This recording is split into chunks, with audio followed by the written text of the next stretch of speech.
Hello everybody, Harper here with something that we haven't shown off for a little bit, I think, maybe? I don't know. Time means nothing to me anymore. My brain is fried. This is Granblue Versus, and this is Lobby Night. I don't know if I did the last Lobby Night, but I definitely did one 2 or 3 weeks ago, but I don't think I recorded anything from it.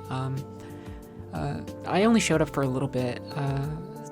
I'll kind of talk about why that why that is in a moment. Let's establish very much off the bat. I'm sorry that there's no sound here, so what you're going to have to settle for is my dulcet voice and some cool lo-fi mix of some sort or another that I'm going to insert later. So this is Lobby Night. This is, I think, Callisto. This is a Catalina, and they totally get my ass in this match. I think they play their cat, first off, very cleanly. They obviously have more experience than me. Like, what did it say? They had like 1,200 wins, and I have 100 something. I actually, in the grand scheme of things, haven't been playing Granblue very long. Right, I really, in the grand scheme of things, haven't been playing fighting games very long. I've been very fortunate that at least with like Strive, we've seen dividends there. But as I try and find like alternate games, Granblue was the first I played, and I really like Granblue. But we've been trying other stuff too, Street Fighter and Melty Blood. I'm really excited to do some more Melty Blood stuff, but I guess the only thing I really want to say about this match, analysis-wise, is that I think what they're doing with Cat is very good here, which is they are really just using, almost in a way that, I don't ever really adjust to it, right? Not because I think it's counterintuitive to how you should play Cat or anything like that. It's just, it surprised me. Was they're using very small buttons to get confirms to go into sequences, whereas I'm very much used to cats that try and control neutral space. This cat is like, will play a little bit of neutral, but once I'm in, I will just like very much just like tap you to go into sequences. A lot of like, mid-low, poke. It's pretty effective, but you can see like those 2 L's. Like, I'll use 2L to go into a Rekka sequence or something. It's you can see just these quick pickups that they're doing, and then using their meter to assure a kill in a round. It's all very good stuff. There's no part of me that's like, this jerk. I can't believe I'm losing to this scummy jerk. No, they're just playing incredibly well. This is just really powerful. I'm not, doing so well in that neutral space. I'm rusty to the extent of, I've not been devoting a lot of time to practicing or developing Lancelot too much, which is something we can talk about a little bit more later, because in general, I feel I've hit a plateau in this game. And that was a cool little thing there of them using the overhead to maybe try and reset their pressure. I was very lucky to have blocked that. But yeah, they're doing great here, right? And there's no part of me that can deny it. I'm never able to really adjust to their cadence. What I should do is I should try and be the one to really set the pace, and instead the minute that they set the pace, I kind of freeze up. So I think in this matchup, a thing that would have been really nice is to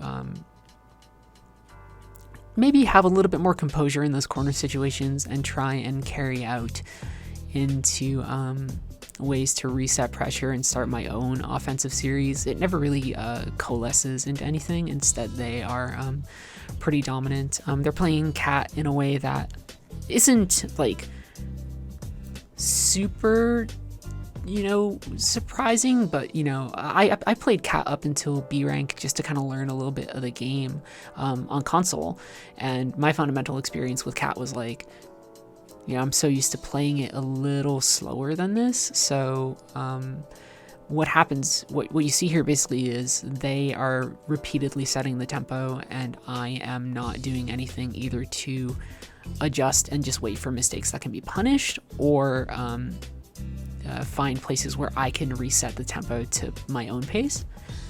So, lesson learned there. And I guess part of the lesson there is to, like, don't be afraid. And this was a lesson that it took me a while to learn on Giovanna, which you would think that I'd be able to apply on Lancelot, but it doesn't always, different games have different feels, which therefore mean you apply concepts with a different degree of rigor, which is just be a little bit more, like, don't be afraid to be defensive on Lance. Don't be afraid to not push a button. Defensive options in Granblue are very strong in the sense that you tend to have good reversal tools, and you certainly, like, blocking in this game is incredibly strong, I would say. You can play a very turtley game style if you want, and I think I shouldn't be afraid to at least embrace that in the cases where somebody's, like, really setting a pace, to just kind of stuff it out and find those gaps. Eventually that will happen in later matches where I will use my Skybound art or other things to look for moments in their pressure where I can slip in big responses, and I think that's a good way to approach defense in this game is, it sounds funny to say, like, be patient, but I mean, like, especially in this game, whereas I think, defense in Multiblood, the idea is not be patient. The idea is almost to be aggressive with your defense, which is to say that, like, utilize those options. You saw right there, that sort of big cross sword slash that Yule did is, if you attack Yule in this stance that she goes into, she will block mids. So you can beat that with an overhead or a low, and we're going to answer stance, I think it's in this round or next round, pretty big. So that's a good jump back on their part to try and reset pressure, but they're going to go into stance, and I think it's this one, right? So, like, they're going to almost, like, reset to stance in neutral, and I just am like, well, what I'll do is I'll reversal super. Like, that's one of the few times where I can definitely SSBA with Lance, and I don't need to worry too much because they either have to somehow cancel their stance and block in time, or if they are somehow like, well, the stance will totally counter, it won't work, at least not with my super, right? It can work on some supers. For instance, Yule's stance can counter some of Belial's supers or anything, right? But the real answer for dealing with Yule's stance is to, I would say more like 9 times out of 10 is to attack low, which is good because at least here on Lancelot, I have a good option for that, which is 2U. This is what I mean by using the reversal super. You see me use it a lot in any of the videos that we do. It's just a good way to stuff pressure. If somebody's tossing out a lot of attacks, if there's gaps in between those attacks, that is, easy inputs in this game mean that I just have to press, quarter circle forward, and then I think on the Xbox controller, which is in front of me, it is the right bumper button, and that alone gets me my super, which means that incorporating it into combos can be pretty easy, although I don't do that half as much as I should. And then also, being able to toss it out in the gaps of people's pressure is surprisingly easy as well. I'm a bit bummed that Yule doesn't stick around to play, so instead we move on to somebody else. We move on to a matchup that I actually think, this is one of the ones where I go, like, this is actually, I think, a hard matchup for Lancelot, which is Cagliostro. In general, I don't think that a lot of matchups for Lance are particularly hard. In general, I don't think that Lance is, like, S tier in this game by any means, but I think Lance is a very solid character.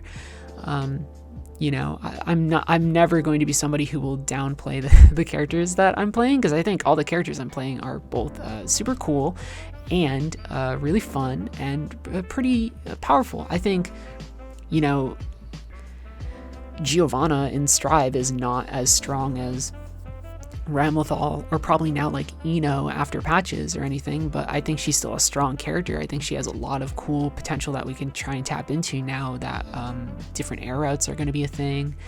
The faultless defense changes stuffed how effective some of her pressure can be, but I still think that she's like a fundamentally strong character, and I think she's like super cool. Same thing with Lancelot.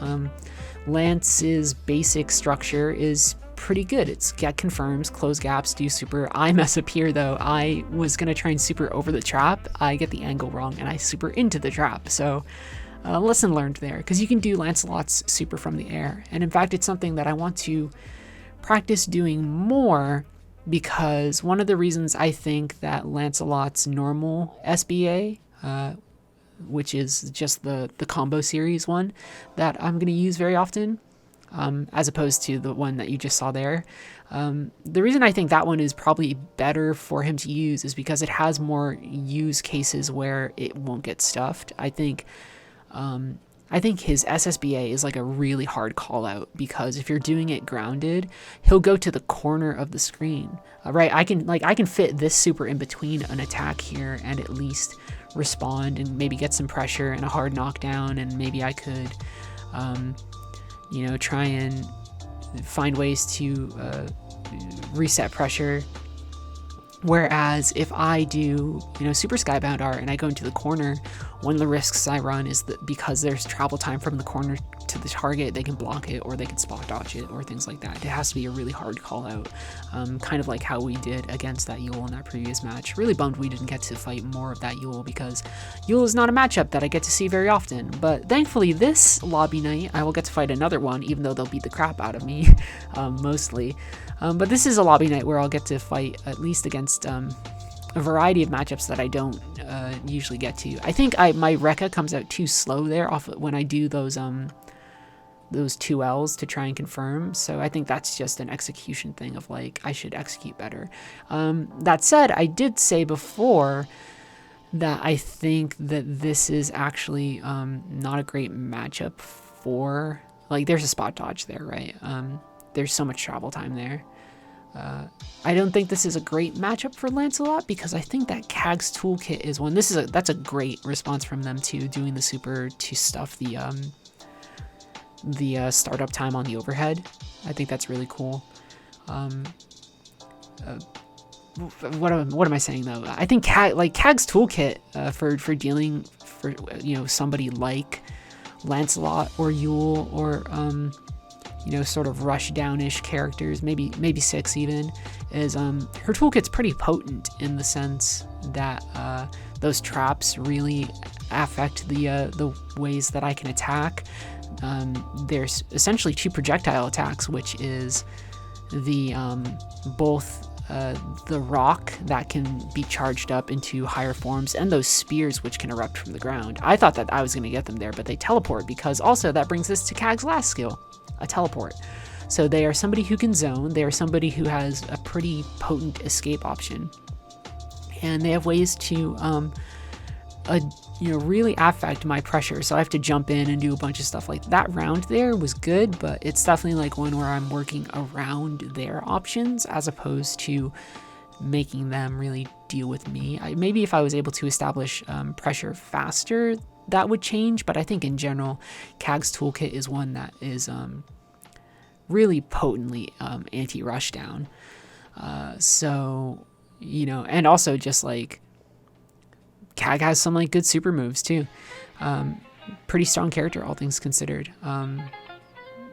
Maybe had some nerfs, since there was a patch that some people seem to find frustrating. I don't know the full details. I'll talk about partially why I don't know the full details and a couple other things later, but the point is that Kag has a lot of ways to escape pressure, Kag has a lot of ways to slow down potential pressure, and has more ways to engage meaningfully from longer distances than I have. I have a fireball, but it's not like I'm tossing a Hadouken or anything, right?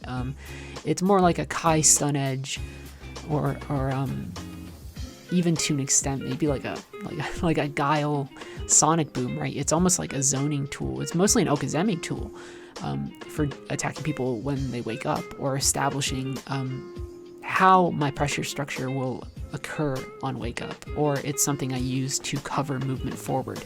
It's not, the thing I gain when throwing out a fireball as Lance, if I'm tossing it out in neutral, the thing I gain is not life from the enemy, although I can. The thing I really gain is space, right? Because that's one of the things that when you think about neutral, you have to think about it in a couple of ways. Like, what are the things that you're taking from the opponent? Well, obviously you want to take their life, which is to say you want to take their health, but you can also take resource, or you can take space and things like that. And Lance's fireball tool is mostly for taking space, right? It's to allow approaches or other things like that. It's not really about having a conversation with somebody like on the other side of the screen. This is Six. This was the character who I started playing as. This is a very new player. I think it said that they'd only won one online match, so this could be their first night even. I like Six, but part of the reason I switched to Lancelot, that's a bad Rekka, my timing there was a little off, was that I found that Six is also a character that fundamentally revolves around a Rekka as their main type of special move. Remember, a Rekka is just a special move that is a series of attacks. Saber and Melty Blood has these too. His feeds back into one called, I believe, Six Palm Execution. Lancelot's is something else. I forget what it's called entirely. I could look it up right now. What is Lancelot's Rekka called? Lance has like fun names for his attacks. What is his Rekka called? It is called, that's not it, Southern Cross. I was never gonna guess that. Yeah, but I use my Rekka as confirms that mean like corner carry or pressure stuff. And Six is similar, right? You can see there, but it's the way that Six is structured reminds me on a pressure level more of a character, if I can compare it to one that I'm playing right now, a character like Akira in Street Fighter, than, whereas Lance, the analog to other games I'm playing is like, I think of Lance almost as like Granblue's, he feels a lot, he makes me think of Milia, right? Where it's like some set play, some rush down, not as airborne, obviously, but this is not a very airborne game. So, those are the type of comparisons I make. That empty jump there is mostly just me playing careful, but I was going to probably do like a 2H or, not a 2H, excuse me, a jump H or something else there.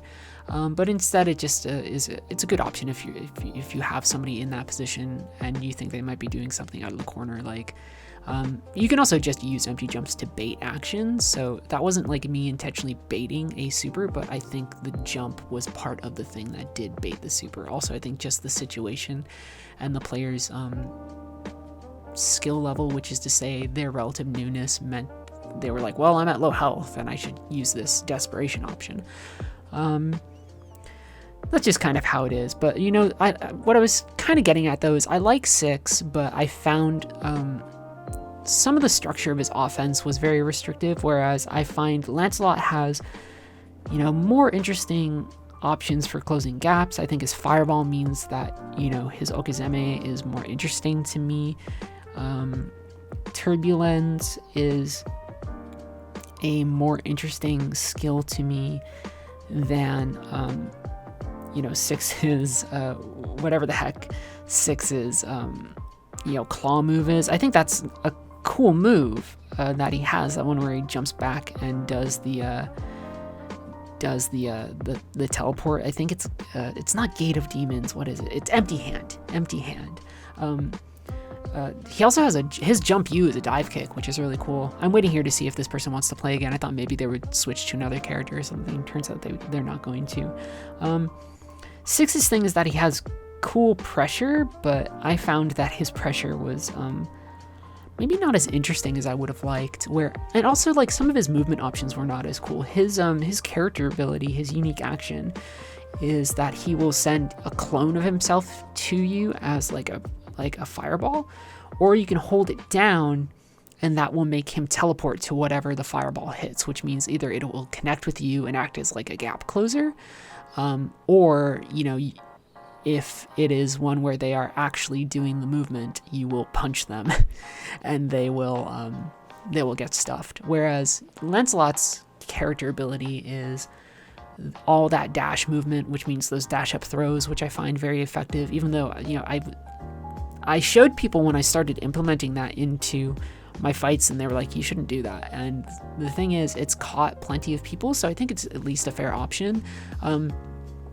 His 2U is that like Vega slide kick, which is very, very good. Turns out what I really wanted from a character in this game was not just like pressure, but also like more mobility options, because this is not a very mobile game, which meant, a character with some cool verticality things and wall jumping and stuff, which I think 6 doesn't really have. This is Metera. Everybody talks about the Metera matchup. They go, man, I don't know what to do against Metera. And the reason is that there's like 6 Meteras left in Granblue, and they are all fucking ice cold killers. So here, I did have the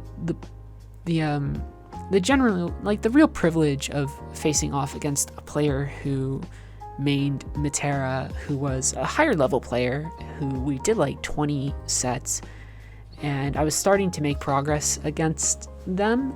That was really fun. They did that right before a tournament, so I'm very grateful to them. But Metera is like, she's hard to deal with. I think this is like the two matchups that I, as somebody playing Lance, I go like, man, I don't really want to deal with, in terms of just like they're actually pretty disadvantaged towards Lance, is Metera and Cagliostro, I would say. I don't even think a character like Fairy is as intimidating or anything like that, or even Eustace, right? I would rather fight Eustace, who's also kind of like a zoner-ish, space controlling character. I think Cag and Metera, like Metera just covers so many angles and it's really hard to find the ways to approach, and she can also do a lot of corner pressure, and Cag just has all those traps and good escape options, which like fighting Cag is like trying to catch a leprechaun at the end of a fucking rainbow, right? Like you're like, I can do it, and sometimes I will get the wonderful treasure, but most of the time you're just like, man, this fucking leprechaun's like all over the place. Metera, the thing about Metera is, I'm in a Discord with people who played this game, because there's only so many people who play this game left. They're all pretty much fantastic people. But Metera is a pretty tricky matchup for most people, because dominant Metera play just really shuts down almost any angle of attack that you're going to take. So I don't mind showing off that match, but that's definitely one where I go like, I'm trying to find the menu for bowing. You might hear me move my chair here for a second, trying to get comfortable. That's definitely one where it's like, what did I learn? We sit down, we go, it's the end of Burn after reading. What did we learn? And the answer is, hell if I know. I don't know what I learned from that Metera matchup, except that maybe I should try and practice her character action is a hop, right? So every character in this game has a unique character action, and so Metera's is that she has a hop that can go forwards or backwards. And it can be used to change like jump trajectories and a couple of other things. And so Metera is, even though they're fundamentally a zoning character, one that will be airborne from time to time. So finding moments to stuff that airborne movement is good, but that's like, you have to do that on reaction. And if you've not played the matchup a lot, it's kind of hard to do. And I get the sense that a lot of people have not played the Metera matchup to their liking. So it is what it is. Speaking about a matchup, this is weird. I don't know why.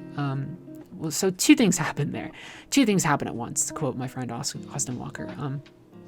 I do an air jump heavy, which I then try and confirm into my Skybound art, and then I accidentally pause the game, but I'm online, so it doesn't really pause it.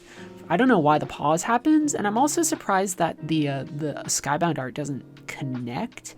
I wonder if it was a spacing thing, or if really like you just can't do that sort of confirm, right? It honestly could be that I landed and did the special just too far away. Again, you can see with that fireball, I'm mostly using it as an approach tool. That's a decent use of Rekka, a little wasteful, but I mean, it's like I am really trying to carry Zeta to the corner here, because this is, by the way, Zeta. Zeta, we were talking about matchups. A nice thing about this lobby night is getting to play matchups that I don't get to play very often. On the other hand, I play Zeta all the fucking time. And this is where the shoe drops.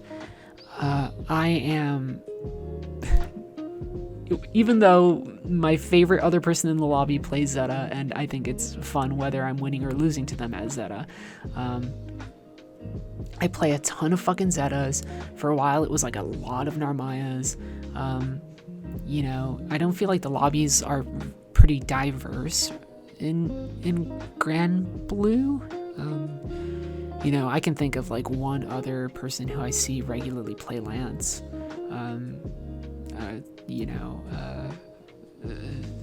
I don't, and you know, I used to see more like Ladivas and stuff. I think the patch touched Ladiva in a way that made her not as desirable to a lot of folks.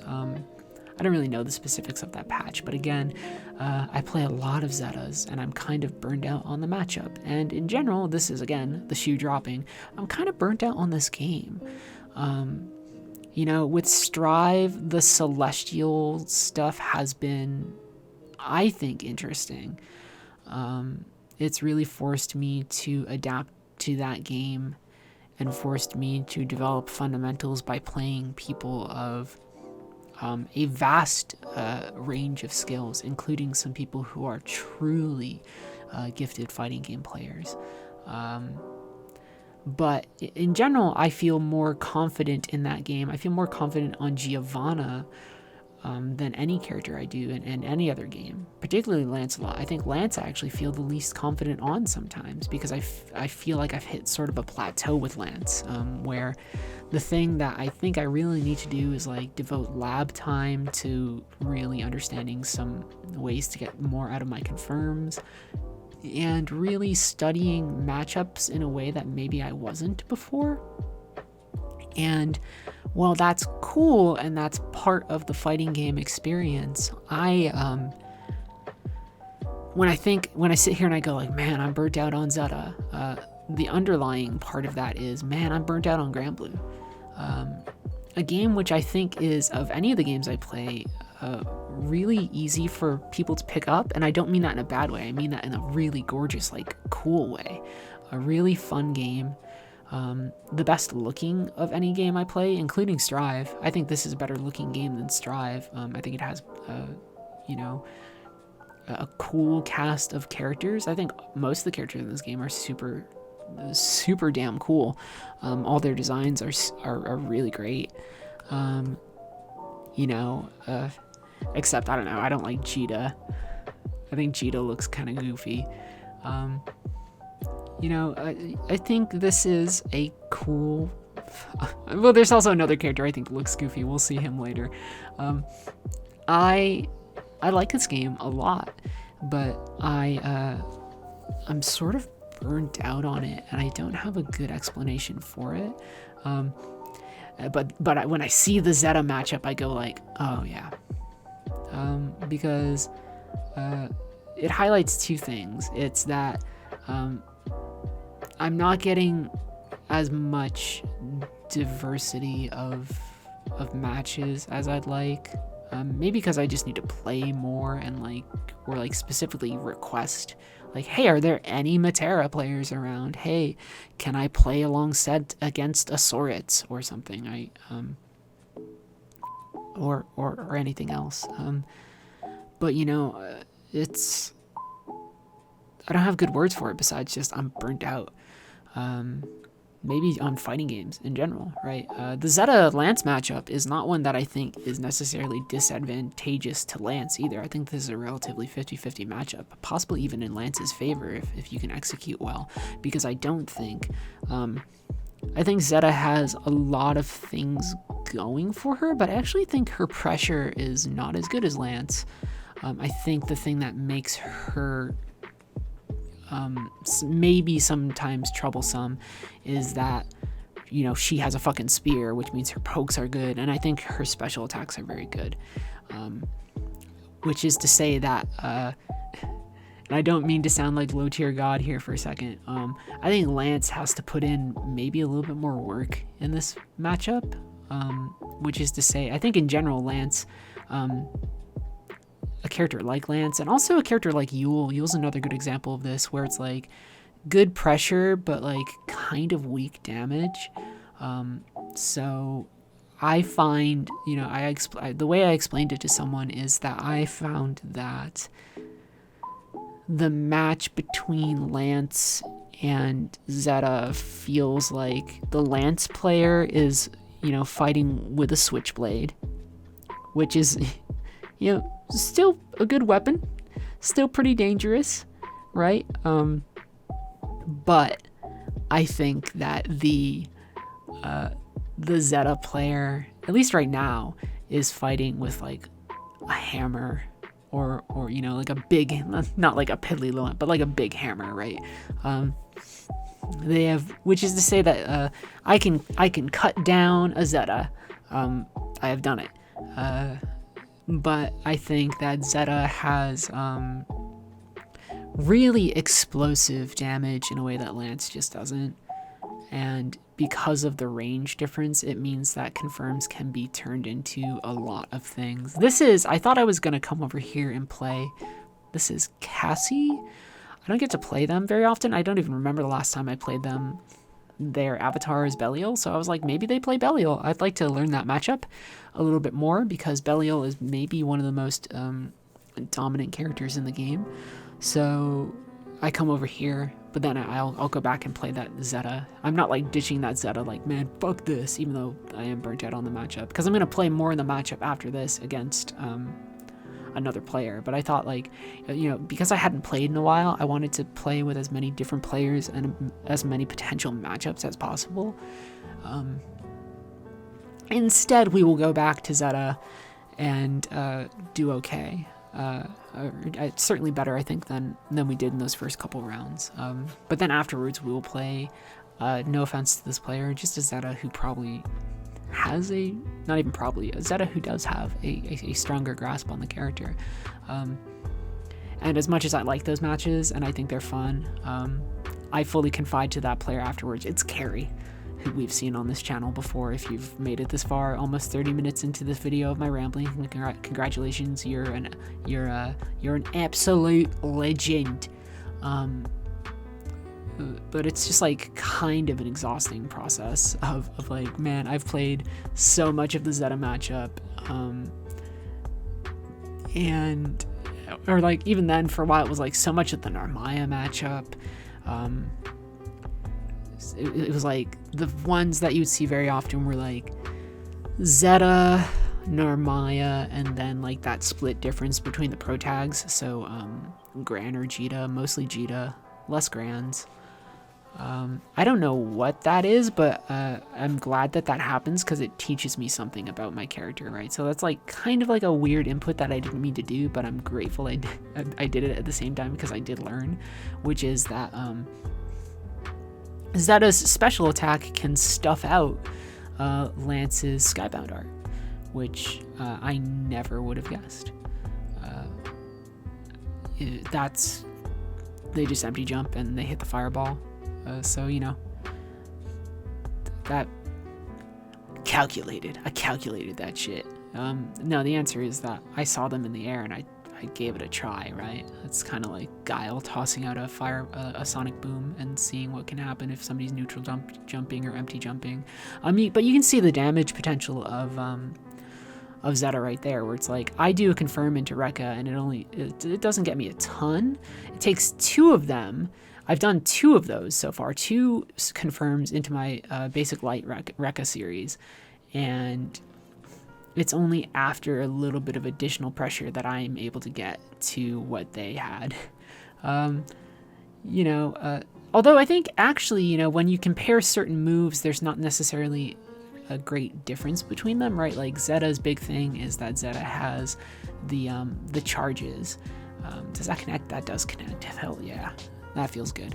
And I think Zeta's 3 charges are they total to around a damage total of 1200. Zeta and Lancelot both have, I believe, 4000 health. But my Blade Impulse is 1000 damage raw, and then actually let's look this up. So I know my Blade Impulse is 1000 damage raw, and then so Zeta. Let's look up Zeta for a minute while we're here, because I'm just curious about these matchups. Right, Spear of Arves. Each hit is, I think it's saying the heavy version is 600 hit, but she's allowed 2 follow-ups, so that's pretty explosive, I think, right?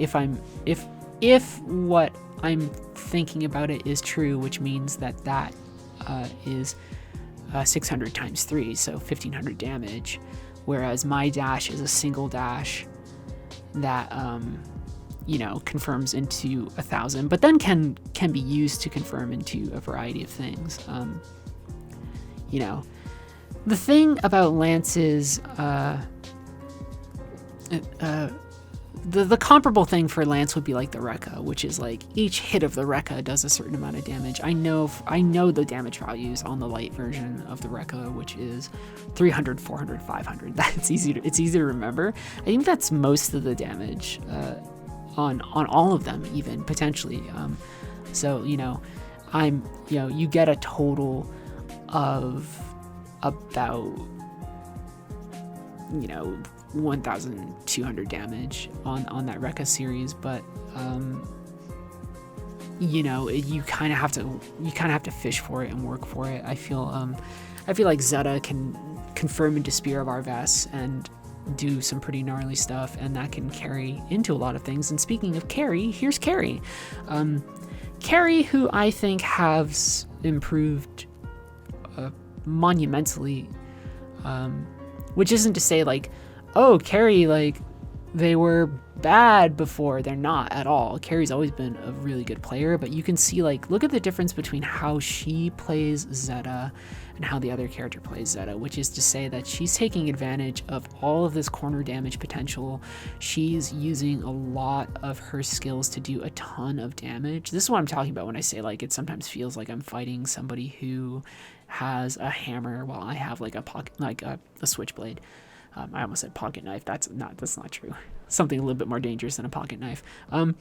Because one thing that Carry's doing that the other Zeta was not doing was they are, after doing confirms and going into different series, they will, especially in the corner, ready, so I'm going to get knocked down, and sometimes what they'll do is they'll go into the jump U, which is the pogo, which the cool thing about Zeta that I do really like is that pogo has some really cool Okazemi type of stuff that can happen. There I'm just like not mindful of her sweep, the fact that I see the sweep go through and I'm like, well, I've clearly blocked all of the sweep, so I get nabbed. But the true fact of the matter is that Carry's just like been grinding it out and also is a better player than me. I've done some sets against Carry where we've done like legit back and forth, but I think that those times are coming to an end. Right, there you go, some of that pogo for a little bit of Oki there, like even in the middle of the screen, which is really cool. In these series of fights against Carry, I don't win at all.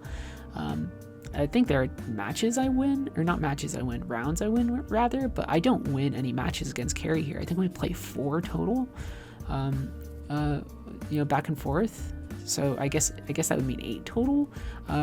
Just very dominant play by them. It doesn't bother me, but it also does reinforce the fact I go like, just kind of tired of this matchup. I need to sit down and do some learning. They're using their special skills very well. I could have confirmed into maybe a better corner situation there. Right, the thing that I should be doing against Zeta is the thing that Lance should be doing against basically everybody, but also like against Zeta in particular, it really matters, is the fact that there should be a lot of pressure that inhibits their ability to do all these pokes. Right, I think that's a decent reversal super, all things considered. Right, I don't think Carrie is somebody I can't beat, but it does feel a little bit like a it does feel like I'm Krillin sometimes, and Carrie is like Goku, and you're starting to see like, oh, like I'm just a human, and they are like somebody who's putting in like the work. Obviously, they're playing probably Granblue more than me in general, but you know. Like, look at the pogo stuff there, all very good, really varying things up. And I never really adapt to it. One thing they're also doing that I find interesting, and I notice they're doing it in match, but I never quite make the adjustment that I need to, is that they're using, so Zeta has a skill, which is that counter skill, which is called Rhapsody. We've talked about it before. Rhapsody has 3 versions. The L version armors high and jumping attacks. The M version armors low, which is like, you won't see them use it very often. And then the H version armors everything, and it armors against projectiles. And then from there, Zeta can do a variety of things, but they'll mostly follow up with a jumping knee attack, which can then be used to combo into a lot of things. So when you watch Carrie's corner combos, it tends to be like confirms that go into Spear of Arvas, that maybe will go into you know, maybe into Rhapsody, or more likely it'll go into Infinite Wonders, which is the laser beam, and then it will go into other things. What they are also doing, though, is they're using Rhapsody as a thing to preempt any attempts to escape the corner. I don't know how they get that grab. I'm going for it too. I thought I teched that, I swear to God. But yeah, like, Carrie's just making so much out of the confirms that they're getting. It's really impressive. I like fighting Carrie even when I'm losing. Like, I'm always kind of having fun. But also, this is definitely one where I kind of feel like 2 things. It used to feel like maybe fighting Carrie was maybe like in Carrie's favor, like a 6-4 or like a 7-3, and now it feels like an 8-2, where it's just like, man, they've gotten more and more rock solid, and I've not been putting very much time into Lance at all. So like, you know, I'm having trouble dealing with their pressure, but also they're using different things, which I can see that maybe they haven't used as much in previous matchups that they're using now, which really affect my ability to respond to them. And one of those things is using Rhapsody when I might try and do a corner escape. So if I'm trying to do a jump out, right? Because I'm a big fan. I love it. I'm a big fan of Lancelot's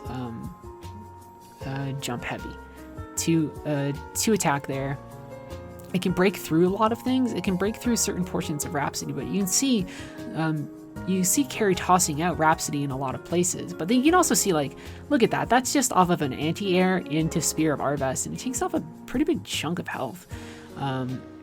My big thing here is, like, she's managed to do a lot of good pressure stuff, and like that varying options, which is good, like that grab, very good. So I don't feel unable to fight Carrie, but I do feel, first off, again, burnt out on this matchup, like in a very severe way, until I can sit down and like lab out and learn it. Or like I would be like, hey Carrie, do you want to run like 20 sets, and do you want to talk about things as we do it? I think that'd be incredible, right? Because maybe they actually still have some lingering questions about Lancelot options or things like that, that they've not like taken up with Rose, who's like our resident Lancelot expert. But like this is okay corner pressure, all things considered, but I should be doing a little bit more. That knee, like it goes into knee, into an attack, into Spear of Arves, into another confirm, into SSBA. It's like just like killer stuff. And I don't think I'm not downplaying Lance at all, but I don't think that Lance has that sort of raw damage potential in his bones. That spot dodge and grab is like the sexiest fucking thing ever. It's not the first time Carrie's done it to me. I thought maybe the fireball would cover up the approach. I really should have just saved. This is why I say that you should probably just, as Lance, save your super for his normal super. So I get to try and use the fancy names for it, because I do know the fancy names for it. His super skybound art is Schöner Winterhügel, and then his skybound art is Weissflügel. That's the one you want to do. I think it means white wings, right? Which is pretty good. That's the one you really want to use. So what I should have done there is not try and gone for the big finish. What I should have done is like wait for Carrie to take an action and use just the normal super, which would have won out, right? Like, so that's a lesson I can take there, which is just like really knowing when to use certain specials. But you can see like that Rhapsody use that Carrie's doing is amazing. These reconfirms off of like me falling out of the air is bonkers. There's probably some recovery tech shit that I should be doing. I will study it up. But also at the same time, I'm kind of burnt out on Granblue again. So there's this part of me that's like, I see these matches against Carrie and I'm like, yeah, oh man, this is so fun. Like, I like these matches, even if I'm losing. Like, it gives me stuff to think about. It gives me a chance to look at a player who I really enjoy fighting and seeing their growth and trying to understand, like, okay, what are the new things that they're doing, and what will my answers to those things, like, what do my answers to those things have to be? Right? It's definitely, running back the tape, Johnny. I definitely have ideas about what I could do, but also like basically done, right? Like with this matchup, I'm just kind of like burnt out. That's a great. I don't know if they thought the dash was coming or not, but either way, doesn't really matter. It gives them room to get the confirm. I thought maybe I would at least be able to win one of these. In our matchups, Carrie's always been the better player, but we have had things where it's been pretty back and forth, whereas this is like definitely less so. I'm trying to vary up projectile speeds and a couple other things to see if I can stuff movement options.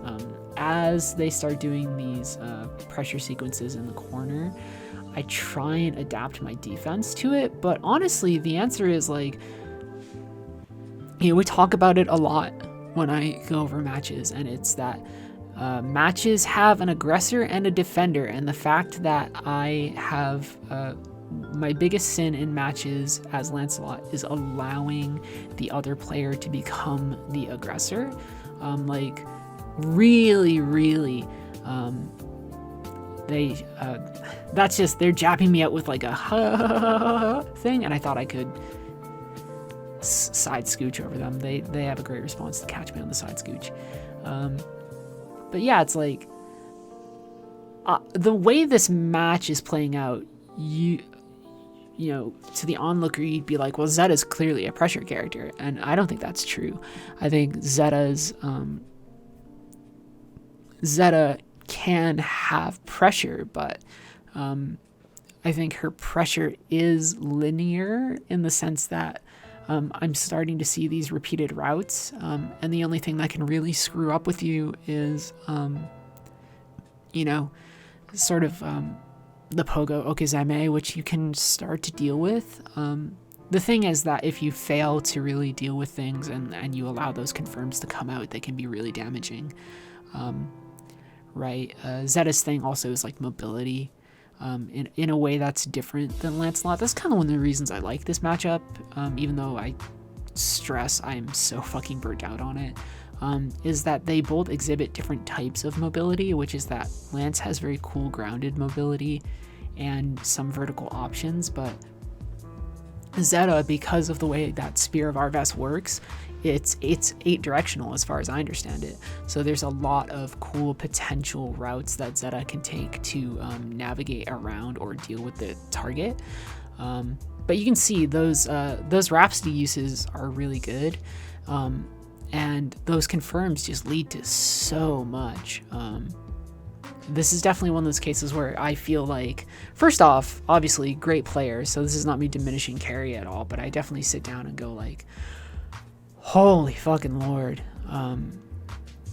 You know, there are, in the way that I think that Giovanna versus Potemkin feels like work, even though I don't think that that's necessarily a hard matchup. A bit harder now that Potemkin has some of the 6P and like other cancel options that he has from this latest patch. Maybe a little harder, right? Ways to stuff air approaches that he didn't have before, but I think that's mostly a match where Giovanna is doing okay. But it does feel like one where it's a lot of work. But the reason that one feels like a lot of work is because they're a big body, and rush down against big bodies. It's like the same principle of like, you know, I would say that fighting Vasaraga in this game is work for Lancelot or for Yule, right? But that's just because Vas has armor and all that stuff. It's just the classic problem of rush down versus big body characters. But I think that Lance versus Zeta has felt increasingly like work to me, particularly post patch, and I don't know why that is. Maybe it's just because I'm playing against a player who is so dominant. Maybe it's just because I've not been playing this game enough to keep up and like really figure things out. Maybe it's because I haven't put enough thought into the matchup. Maybe it's, you know, Lance has better combo options that you just don't know yet, you dummy, you dummy bitch. It could be a lot of things. I don't know how they get that grab. I swear to Christ that I was going for it. That's punishable for sure. I'm surprised that they don't kill there.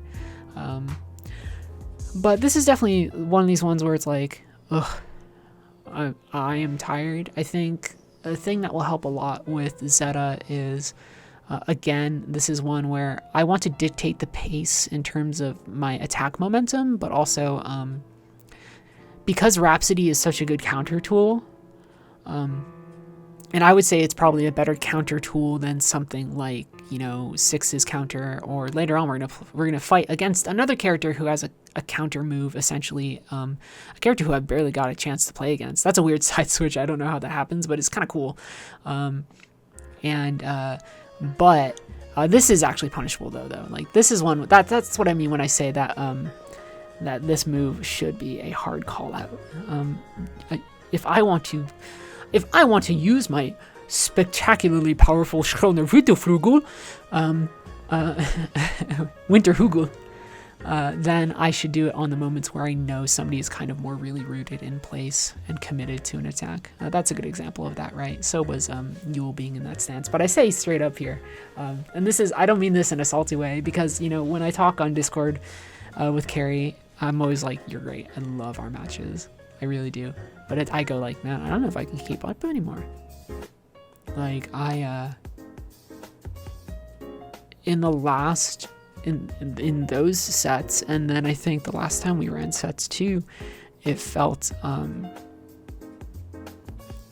super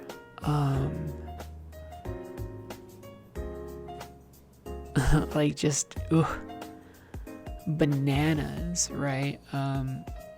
Just felt super like I couldn't get through, which is a testament towards the hard work that Carrie's clearly been putting in, and they were already a skilled player to begin with, but I feel like there's just been even more fundamental growth and understanding with that character.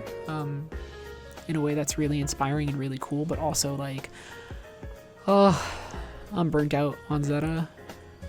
Even against the player I love to fight against.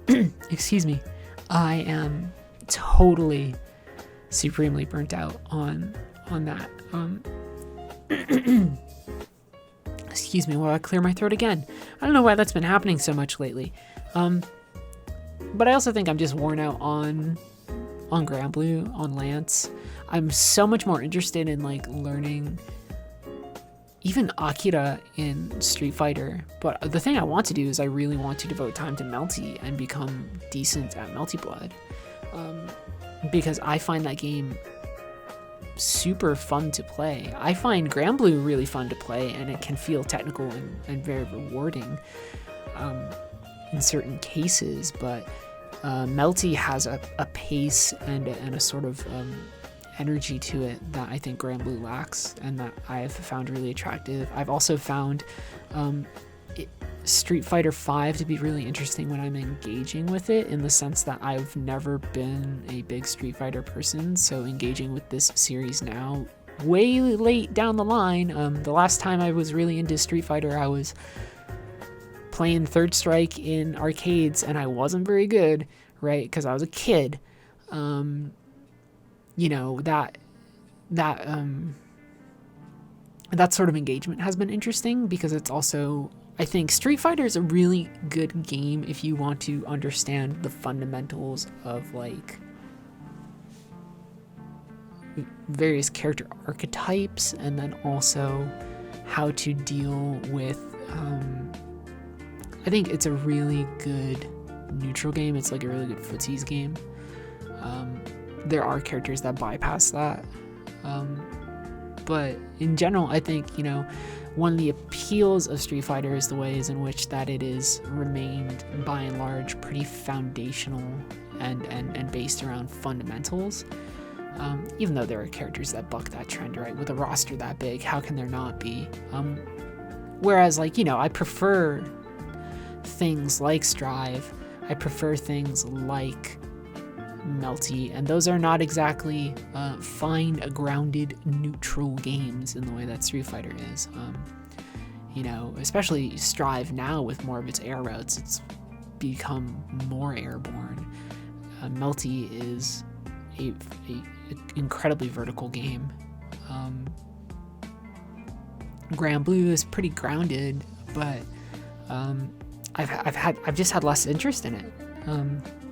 I don't have a good answer or reason for it besides just less interest. It's just not as exciting to me. I think Lance is really fun. I would love to develop Lance into something that's really oppressive and exciting. You know, if I could, I think Lance, I could turn him into something electric and fun. But I think there are characters out there that are already electric and fun that I'm playing. Like Giovanna is electric and fun, even when you're doing really basic shit with Giovanna. And I think this is one of the times where I feel like Granblue and the way that it feels kind of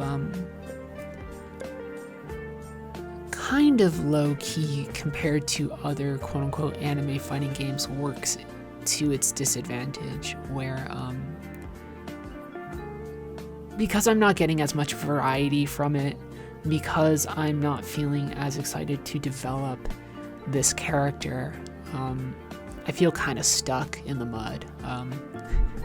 We have a little bit more time before our next match, but I mean, I think that's the truth of it, right? I left in some of these times wandering the lobby just because it was a case where I wanted to be able to sit down and talk about things.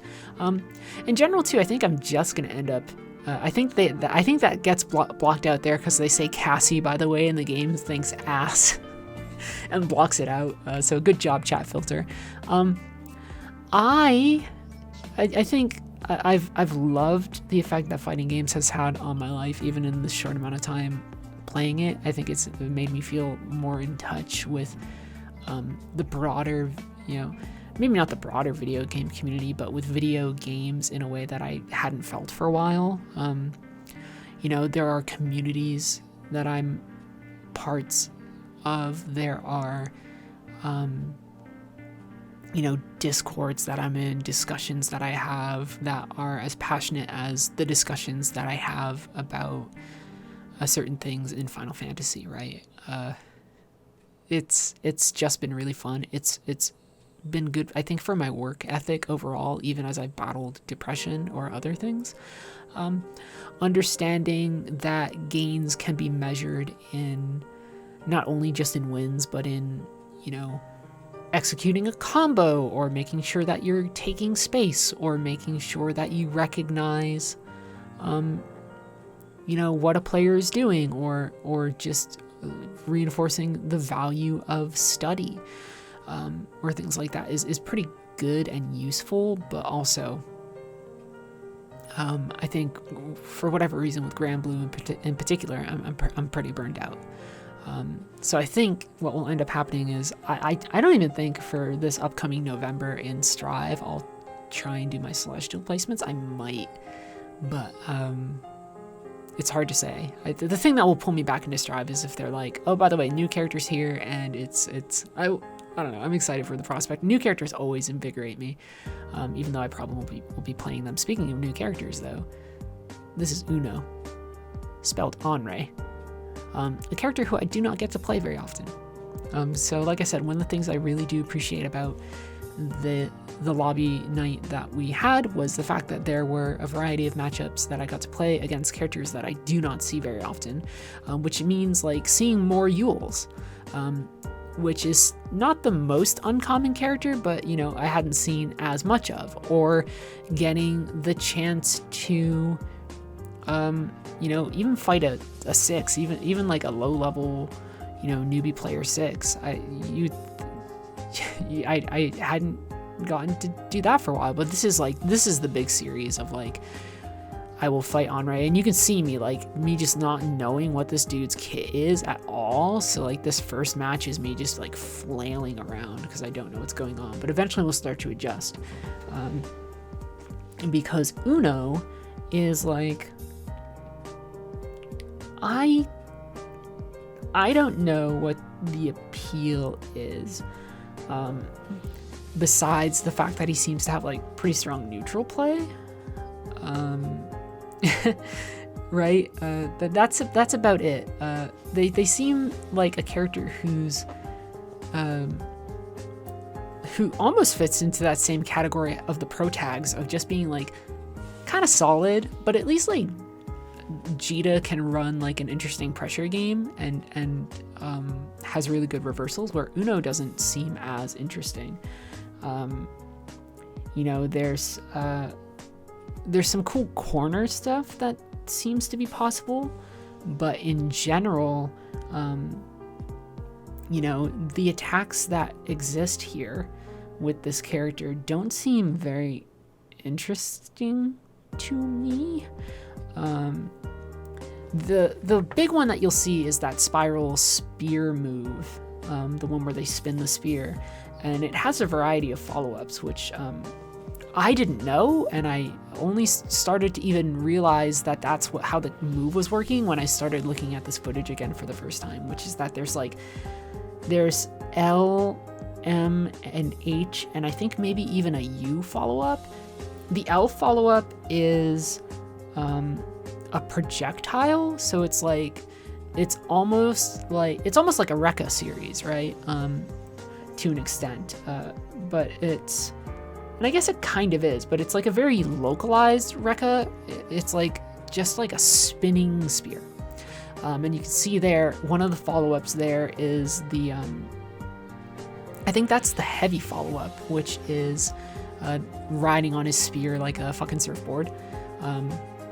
Did we already do a match? Did I miss winning? But also you can see that leaves a gap, right? So there's this thing that will happen where Uno will do the spin and then the follow-up will happen, and that at least one thing I identify very quickly, even though I don't fully understand how the move works as I'm playing this match, is that I do understand there's a gap in between some of the follow-up options. I understand that there are follow-up options. You saw right there the follow-up option they did there was an overhead.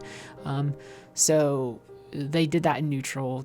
I I just jumped over it. There's some good wall jump stuff. That's the kind of things I want to incorporate more into what I'm doing. That was, believe it or not, actually a deliberate choice by me, Harper.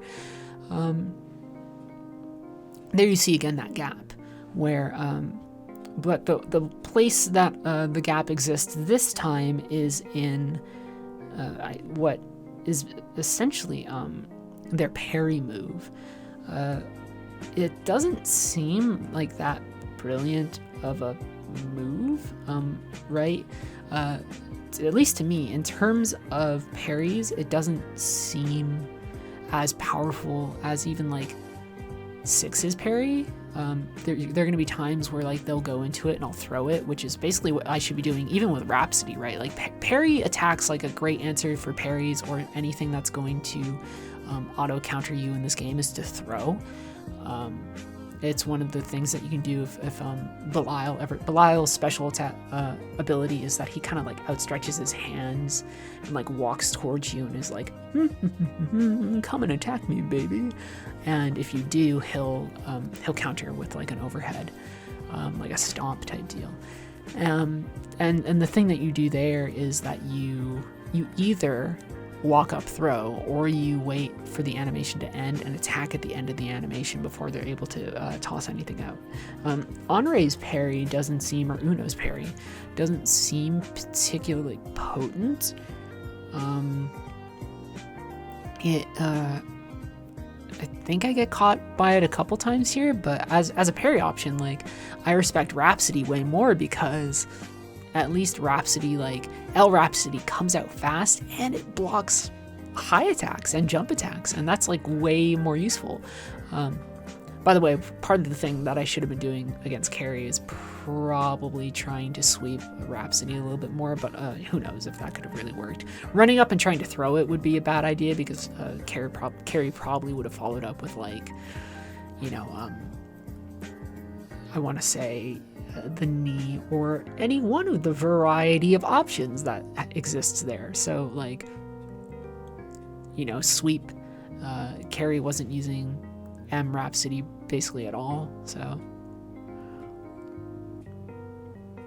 that's a badly timed one. You can see that I kind of tried to time it into the gap between things, and I do it just fundamentally at the wrong time. You know, it's just how it is.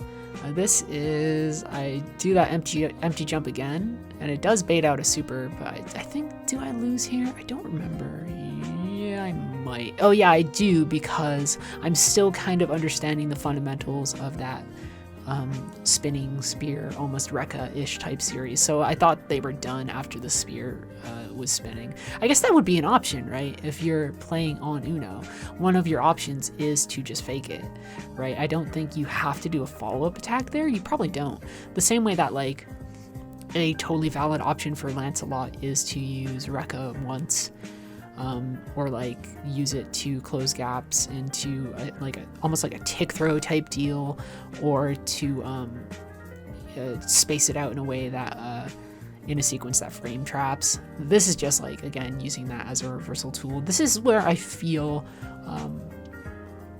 like these matches feel pretty comfortable. The latter end of this lobby night feels definitely more comfortable and well managed than some of the others, even portions of the lobby night, even though we're gonna have a matchup against a Yule, and I'm gonna mostly get stuffed out by them just being incredibly patient on defense. There's an attempt to do some more air movement, and I time it kind of poorly. We're just waiting for some gaps, right? Trying to see what they might do in the corner here. You can see there it is, right? Like, that's very deliberate. Believe it or not, for all the fact that I'm here, like, I feel like I'm plateauing and I'm an idiot, I do look at this footage against Uno and see myself adapting in real time and understanding, like, I'm starting to understand a character in real time. And so I feel good about that, at the very least. Unfortunately, there are just players who I'm not going to adapt to as much. Like Carrie, like I just did not make any adaptations. Carrie just had my number, came in there with a game plan that was like, this is what I'm going to do against Lancelot, and really executed on it. the Yule that we're going to play after this, that overhead actually gets me. The Yule that we're going to play after this is both a Yule who I think is very good, like executionally, but also just like I've always found frustrating to play against, in the sense that they are so defensively minded that I think the answer that, and we can talk about it more as that match plays out, the answer would be one of the few times where I would be like, I maybe should have adjusted to their play. That's a good run up overhead into like all sorts of stuff. We do a bunch of different things here in the corner to exert pressure, and I think we do a mostly good job. We're still learning this character, certainly. We're taking it slow here. That they do the counter, and I just wait for the attack, and then I punish. In general, it all feels pretty good. That counter actually hits me. I have a super to use as a reversal if I really want. Don't know if I necessarily need it because they're so low health, and Rekka does in fact do chip damage. Not every attack in this game will chip an enemy out, but a fair amount will. So just finding out what options are against this character. It's interesting that that's like, in theory, Uno has 2 fireballs, but I don't really see them using the other one, because it's the other fireball is like, it's kind of like Zeta's laser, like it's kind of like Infinite Wonders, but mostly like, see, like that's less of a fireball and more of like a just like, I don't know why I don't do full Rekka there. It's less of a I also drop, you see me drop the block there because I think they're done after the first 2 hits of the attack, so I actually lose this match, which is silly of me because I had seen that attack I think twice before then, so I should have known, right? But also, again, when was the last time I played an Uno before this? Once at the like, I have no clue. I cannot for the life remember any other time I've played this character, although I know I certainly have. It's just not a very common character to see online, partly because they I don't know, they seem kind of silly looking, and they don't have as much sauce as other characters, I think. Right, I played that first match, or that first round, kind of poorly though. I'd like to say that no offense, but it's just like, this character doesn't, maybe it's just because this person's learning the character, right? This is clearly not their main. We're gonna fight their main after this, and you'll be able to see the difference in like comfort and familiarity pretty clearly, I think. But it's definitely a case of like, see, I try and empty jump that, but I kind of fail. I do get the reversal super on kind of on that though, so it feels kind of good. And we do get we use Blade Impulse, Gorilla Blade, and we use it kind of meaty there, which is pretty nice too. Feels all right. One thing I'm doing in these matches that I should probably do a little less of is I'm doing a lot of full Rekka even on block, but it's not been a huge issue. It'll be more of an issue in the matchup against Yule. I mentioned that because there's a match I'm actually omitting from this lobby night against somebody who, they were playing Belial, and they were definitely better than me, but it felt like kind of a case like with this Yule that I'm about to face, where it's like, oh, they're better than me, but like I can still win under the right circumstances, and it's still like useful learning experience. We ran out a set, and then they swapped to Lancelot, a character who they obviously had mained beforehand or something. It's hard to say. And then they just like totally like ass stomped me, and they were like, that's a fun finish to that, by the way. It's almost like a Wild West standoff. It's like whoever gets the confirm wins, and so I feel very fortunate that I do get the attack there. I don't know why it ends up being a 2U, mostly because I think I was blocking low. No, what I was trying to tell was the story, which is so they're playing Belial and they get off Belial and they swap to Lancelot and they beat the shit out of me, and then they go play like that, and they start trying to like almost like impromptu coach me about like how to use Rekka and stuff, and I'm sitting here like, wow, like this, like if I was at a local, I would be like, I'm sorry, but I did not ask for this. As it stands, I just told them, hey, I have somebody who I go to when I have Lance questions, and I would rather learn from them. It feels really presumptuous to me, especially in an online lobby, to just like be like, I'm gonna swap to your main, body you, and then be like, play like me.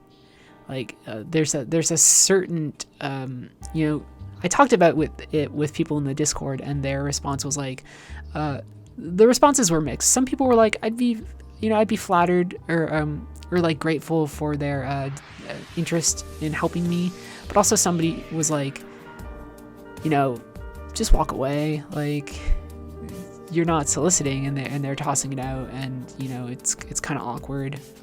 You just kind of so my position on that was like I would have loved to have run out those Belial sets, those Belial sets, because actually, believe it or not, I haven't had a chance to run out a long series of matches against a Belial in a while. Didn't mean for that to accidentally rhyme. Instead, they swapped to Lance, and they're like, do this. And I'm like, well, I'm done with you. Right. I'll go fight somebody who I know I'm going to have fun fighting, because partly what I'm doing here is I'm playing to have fun too. Right. They switched. This is Zoe, by the way. They swapped to the character that is clearly their main. I do a side swap there in order to try and avoid the issues with their dragon, which is one of their tools, and I use the Blade Impulse to close out that particular match. Zoe's an interesting character. She's kind of like the Wyvern gives her a lot of range. And some really cool like set play sort of Okizeme tools, but in order to run that offense, she has to have the meter, which you can see up there, like the sort of like almost like a Wyvern gauge meter to do it, like a dragon buddy gauge. In order to execute on that, she has some pretty good normals, all things considered, and I do think that she has a really cool sword swing thing, which is a sword swing thing. You see how technical I am. There, I accidentally paused the game again. But she has a sword swing that can go into a variety of different things, including this like slam attack that hits low. That's actually really cool. So Zoe has a lot of cool options, but I think Zoe's at her scariest when using the power of her thunder attacks, like that wave attack thunder that you saw there, in combination with also they use a super, so I'm just gonna punish with a super. I have the time to do so that feels good. But like kind of using those longer range tools and like that set play stuff. The fireball into the overhead feels really good. That's like some decent pressure, like very traditional kind of Okizeme thing there though, with Lance, and it feels pretty good. I think Zoe has some pretty cool normal buttons. I don't know how I've not played enough. I've really not really played enough of this matchup to say like who I think like it favors. There's that slam attack right there, right? Like that's really cool. Really fun thing to incorporate into a series of attacks, right? The same way that it's like, first off, they're going to try and toss out the Wyvern, so I'm going to use a super there to try and avoid that from happening. I rush in to try and do a grab, and they go into their SSBA. I think they might even do the wonderful thing, which is 2U, which is a lot of people is like a universal sweep. On Lance, it's the Vega dash, and she goes 2U into Super Skybound Art Confirm. It's something I would do a lot on 6, so they get that round there. I can't be mad about it. In that Skybound, in this Behemoth Typhoon, in that Skybound art, she turns herself into like a dragon.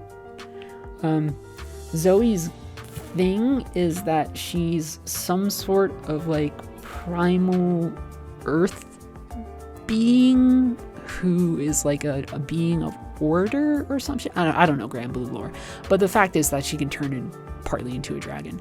This is the Yule I'm talking about, that I have been talking about. You're gonna see, and we're gonna talk about further why I think I lose out here. Partially it's like I am pushing too many buttons and they are really being patient on defense.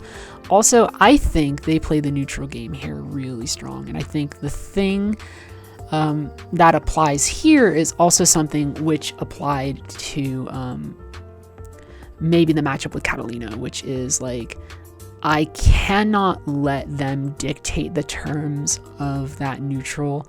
I should try and dominate it against Yule and against Cat as soon as possible in order to put them into the win condition space for me, which is obviously the corner. Yule has a similar game plan in the sense of she wants to similarly stuff people out and put them into the corner. I thought that they were going in for that low kick. I think maybe they were even. The move that you're going to see them do a lot is 2L. I think it's around like a 6 frame startup or something. It's still pretty fast though. You see them use there a lot. Bap, bap, bap. This Yule, what they'll do a lot is they will try and use low attacks to confirm into things, and I fall for the bait a fair amount of time. They're also just like really, as a defensive nut, hard to crack, I find. So, you know, I think I have two options here, and one is to like really exert corner pressure in a meaningful way, or is to I think adjust to their pace and play out that neutral and try and punish and almost like follow their game plan and punish mistakes. Like that's a good example of that, of like I was playing it slowish for a bit there. You know, there I see her like recovering from an attack, so I try and toss that super. I haven't played the Yule matchup enough to know where some of those key gaps are. One thing that's frustrating to me about this matchup is that I think in terms of being a pressure character, she has like some really good pressure. I think some of her stuff mid-screen is a little linear because she's mostly going to be using one of two things, one of which is her forward medium, which is let's see if we can even see it happen in real time. Let's just wait and see. Now we're too close for it. They are using stance a bit more, which is kind of cool. Yeah, like defensively they're just like a really tough nut to crack. And the other thing is that I actually find for whatever reason, and I'll have to figure it out, their dash move, which is a move called Starlit Sky, and you can see there, like I just don't know where to place my my specials, like where the gaps are there yet. I think that Starlit Sky is like kind of annoying, even though on block I bet you it's pretty punishable, but or at least like, you know what? No, actually, it's not super punishable. I think it's only like -3 or 4. So, I mean, there are ways I can deal with it, but it's like on hit, it's particularly plus. The light version, like the light version, which she's tossing out, is plus. And then, you know, I think on hit, the other ones will do knockdowns or even hard knockdowns, right? I know enough about this character to understand some of the fundamentals, but also like, this person has good execution, they're defensively strong. I struggle throughout a lot of these matches to find the things that will catch them out. This is where I confess that I have played this player before. I've never enjoyed my matches against them. I don't know what that means, except for the fact that like something about the way they play stymies me. And I don't know if it's for me, it's not even like they're being very defensive thing. I think it's a cadence thing. There's something about the cadence of the way that they play that I've yet to adjust to. And I think the answer to maybe beating them more regularly if we do matchups, because I don't mind losing these, even though, man, it does feel kind of bad. I think that Yule's special attacks are like easier to like. This is one of the times where I go like, I think that Yule and Lancelot fundamentally suffer from a lot of the same problems, which is that they both do pretty low damage, and they have to be like, they don't have a lot of good ranged options. I have more ranged options than Yule does. At least I have a fireball, and my dash actually probably travels farther. So I do catch them out there, right, when they're trying to do the low kick. The thing about that low kick is, let's look it up. Fuck it. Well, how many frames is that low kick? Yeah, it is startup 6 and active for 3. On block, it's +2. On hit, it's +6. So, right, that's a pretty powerful kick, all things considered. Bip, bip. You know, my 2L is that small knife cut. It's a kind of a weird one. I usually use it to confirm into a lot of certain hits. This is like just some fundamentally interesting neutral. I don't know why I don't do the full Rekka there. It's a bummer.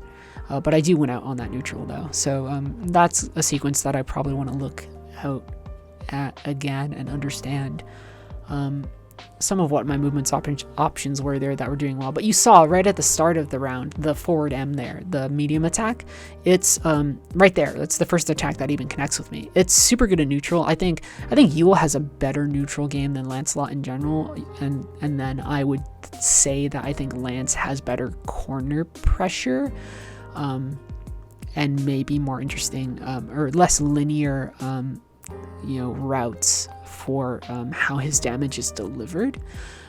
So those are the two fundamental differences. Also, Lancelot can engage in the conversation at a slightly larger distance. But something about the way that this person plays, I'm just not really able to crack it out. You can see me sort of prodding and probing. And I think some of the answer is like, this is where I go like, well, what I need to do partly is to really learn how to make more out of my confirms as Lancelot, how to really incorporate variations of my Rekka in order to do a couple things, really maybe even learn some fundamental frame traps, a thing that I don't know as well on Lance compared to someone like Giovanna. Like Giovanna, like I know frame traps on Giovanna. Or at least some very basic ones. What I don't know as much on Lance are like my frame traps, which I think are starting to become more important, especially in a matchup like this, where the thing I need to do is have them be in a position where I can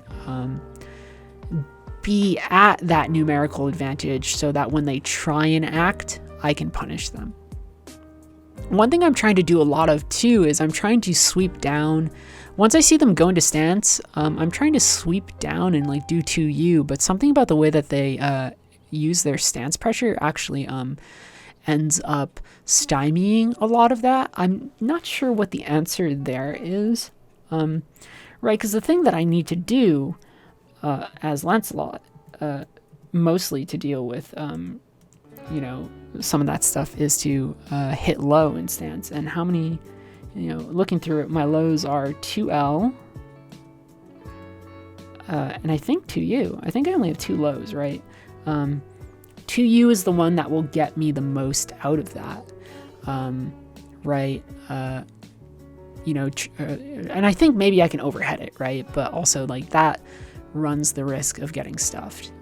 So figuring out ways to deal with Yule as she does the stance sort of staggers is interesting. One thing I will say for Yule, and this sounds like I'm being salty and I don't mean it to be, is that I do think that Yule has easier corner combos. I find Lance's bread and butter corner combo really finicky. You have to You have to confirm off of Blade Impulse and then do a 2 heavy, and you have to make sure that you wait for the 2 heavy to confirm twice, and then you have to do Rekka, and then like if you're tapping it out too much, like if you're even just a little too overzealous with it, I feel like it's very easy to drop. Whereas Yule's corner combo like is essentially heavy Starlit Sky into, you know, heavy auto combo into, you know, heavy DP or something, right? Like that's a very easy one that you could execute on, right? That's just me like spitballing, right? But that's very easy to do because that's very similar to the type of stuff that you would do with Gran, right? Where you would do like heavy boot into auto combo into heavy DP or something, right? That's just a very fundamental series of attacks that you can do for a basic corner combo. Catalina has that too, right? Where Catalina will have H lunge into heavy string into DP as well. So some of that, I think some of Yule's corner pressure, or like very basically bread and butter corner pressure, kind of plays itself in a way that and this is me talking more about my execution as a player than anything else, in a way that I find Lance's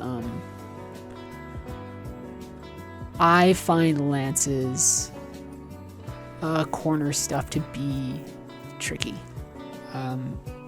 in a way that I've just not mastered yet, which means just go into the lab and figure it out, you dummy. But also I'm eager for Endwalker and a chance to take a break. I think, is this the round or the match that I do end up winning? Right? This is one where we examine where like a thing to do is like obviously so they get me with a thing that they do very well, which the other Yule wasn't doing very well, is they were taking a lot of advantage of the various ways in which stance changing could affect the cadence of their pressure and put me off guard. Also, they're just more defensively strong, right? And I think they're playing a better neutral game. But another important thing is that, you know, they're really varying up some of that stance stuff in order to use it even on like air confirms or other things. So, you know, there's no part of me here that will be like, oh man, I think this player's cheap or something. Like, no, I don't. There are very few things in this game that I think are cheap. Like, it's hard for me to even think of like what one would be.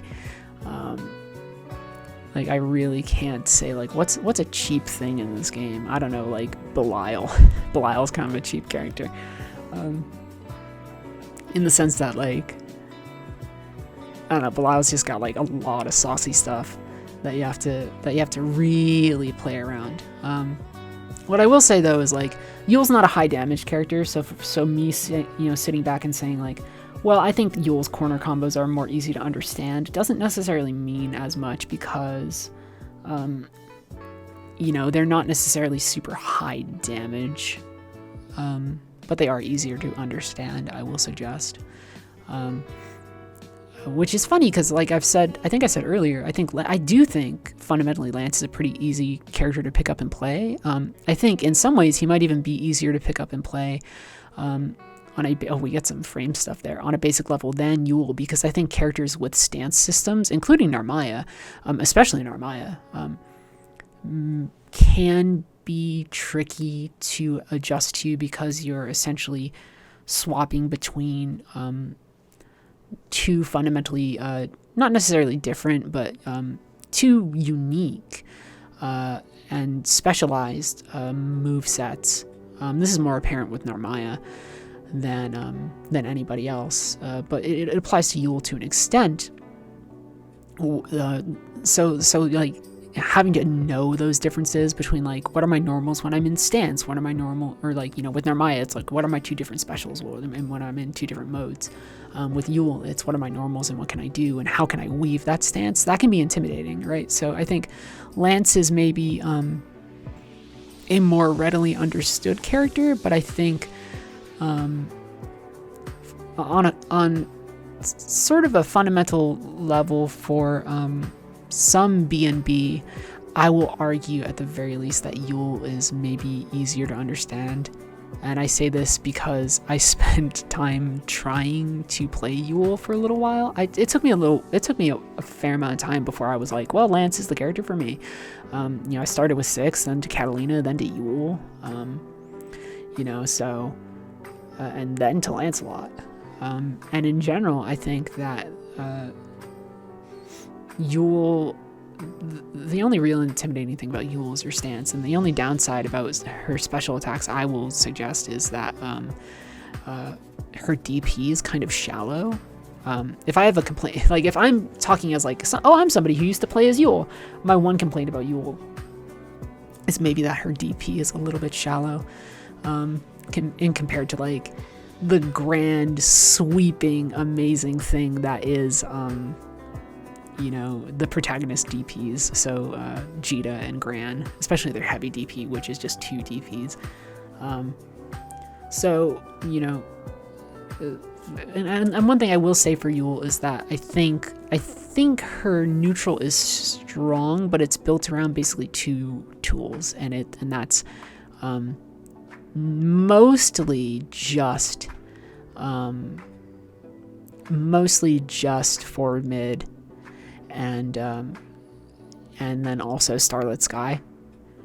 So there's a linearity there, which can be taken advantage of, but I think there's a lot of pressure that can exist. And, you can see from this person, they definitely have a good understanding of what to do on their confirms in a way that maybe I'm struggling with lately. I like that run-up fireball, making use of it when they're caught in the air, right? Like, so there's some things happening here that are good, and I did win a round against them, so it feels...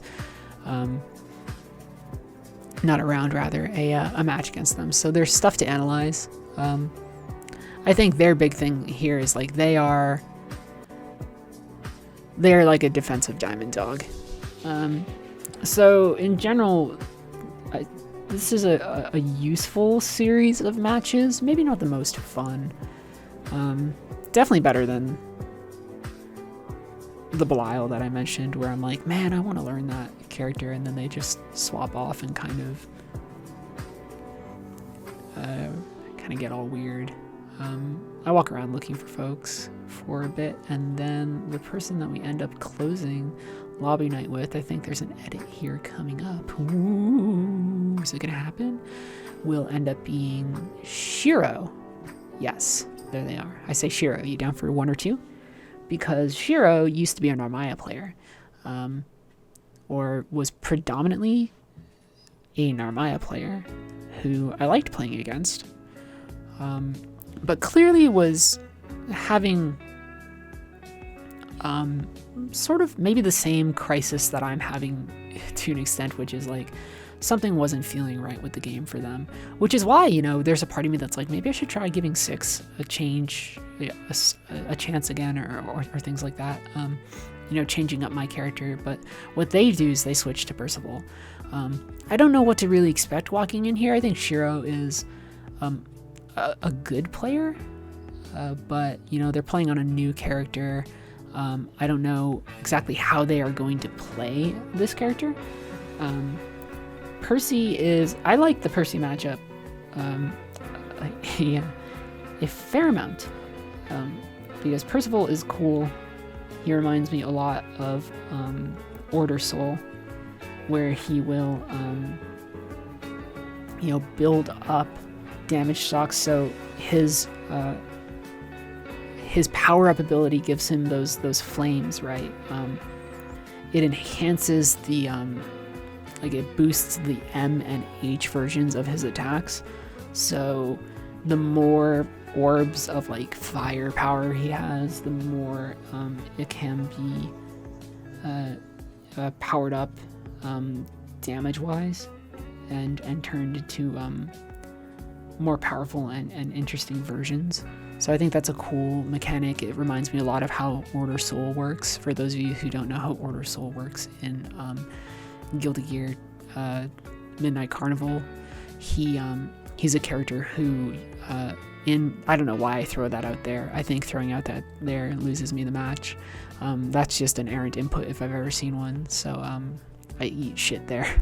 I'm also adjusting to how Shiro plays on Percy, and the way that Shiro ends up playing on Percy is a lot of like, I will confirm into a couple of light hits and then use those to get my my big hits. So like you see there, it's like a lot of like 2L, bam, bam, bam, and then you know, it's not leading into big sequences, but they are still sequences. It's like bap, bap, bap, bap, and then end with basically Percival's version of Gunflame or whatever, right? Like Percy is very much a soul character. But what I was gonna say about Order Soul is that he can charge up to 3 levels, so he'll that's a bad super on my part. So they do really well here in this first matchup that we do, as I'm sort of adjusting to how they play this character, and also just I haven't had a chance to play this matchup in a little bit, so it's like I was so happy. It was like a player who I like playing against, a matchup that I think is kind of pretty cool, a character who I think is also really neat. So I think I end up losing out just in general, right? Because you can see, I think there's already a level of comfort on this character that is very clear, which I think is really cool. Right, like good finishes, like turning a simple poke into something really big. Right. I think that attack too is plus on every version. Right, it's like, what that is that it's a low slash that goes into it's not an overhead, it goes into a mid. So I'm telling them, I'm like, oh, this is really cool. I'm like, have you been practicing? Like, what's up? Have you been spending a lot of time on Percy? And they're like, kind of, been playing online. And I'm like, that's great. Like, I'm super into it. Yeah, but there's a variety of different, off of that low attack, it can be followed up into, is it a low? How's it work? It's like a dash attack. No, the low is I'm getting it confused. The low is an option off the dash attack. So it's like a dash attack that has, this is why I need to play this matchup very often. That can go into lows, that can then also go into different versions of things. Now that I've played them, through those first rounds, though, I'm able to at least proceed with a little bit more confidence. The big thing to pay attention to is like the moments where they're like sneaking in their charges to get their stock of like, I don't know what to call it, firepower or whatever, right? But this is an example of like where I'm like really trying to exhibit a fair amount of pressure. To their credit, they do like really good here on these confirms. Like, I'm still not quite keeping up with the way that they're bashing out on those light attacks. And so the thing I need to do to adjust is not necessarily adjust my pressure structure, which once I'm getting in my confirms seem to be doing fairly well, but it actually needs to be adjusting to the ways in which that they are handling their pressure. But this also means like this is a chance to learn a matchup, to see a player develop. There's a lot of cool stuff that can happen. I see the jump there, and so I go for it. Means I end up losing the round here. So yeah, for a while they're doing really, really well. But also Shiro, Shiro's one of those people in the lobby that I feel like, oh, we're relatively on that same level. And obviously they're learning a new character, so I have the benefit of a certain degree of comfort that perhaps they do not. But also they've clearly they've clearly been practicing on Percy, not like, you know, labbing it out big or anything like that, but definitely having a basic game plan. And that game plan really is, I will commit to this kind of quick tap confirm, almost like target combo type deal, and use that to set up my larger attacks. This is a whiff punish. They're falling out of a DP. That's what I mean by using that as like a really hard call out. That was like, oh, they missed a DP. I can just do that. I mean, I had a lot of other options too, but like, it's one of those things where it's like, well, I want to make sure that this person is dead. So that's what we do there. It's cool. It's not bad. I really like seeing those the way that they are structuring their corner pressure. It's kind of cool because I think the last time I played Percival, it was somebody who was really trying to play them more as a poke character, you know, and wasn't really using you know, some of those faster buttons to really, except maybe I think they were using like their down poke to do some stuff. But I think Percival has a lot more going for him than just, you know, big neutral pokes or things like that. One thing though is that that you don't see as much of yet is incorporating ground throws or things like that. There's like Percy has like a weird orb throw grab thing that it doesn't do any damage, but it's like a command grab that can lead into a variety of things. I think I just won. I wasn't paying attention, trying to figure it out. But you know, it's kind of cool. Or maybe they won. What happened? I missed it. Either way, these are fun matches. I was really grateful to have some matches tonight. Like even the carry matches, like even though I was losing, felt kind of rough. They've been repeating that same poke for a while now, and I fell for it twice. I'm not gonna fall for it a third time. So that's why we do that there. The carry matches are cool, but like I said, I'm burnt out on Zeta. I'm kind of burnt out on Granblue. So the fact that I at least got to fight, you know, like the Onre set, the Uno set. It's weird to call him Uno and have the game be like, this guy's name is Onre. That's some fun corner carry stuff, even though it spends the heavy Rekka. They do the shoulder charge out though. It's nice to have played these different matchups. So like the Onre stuff was kind of cool. A chance to play someone different.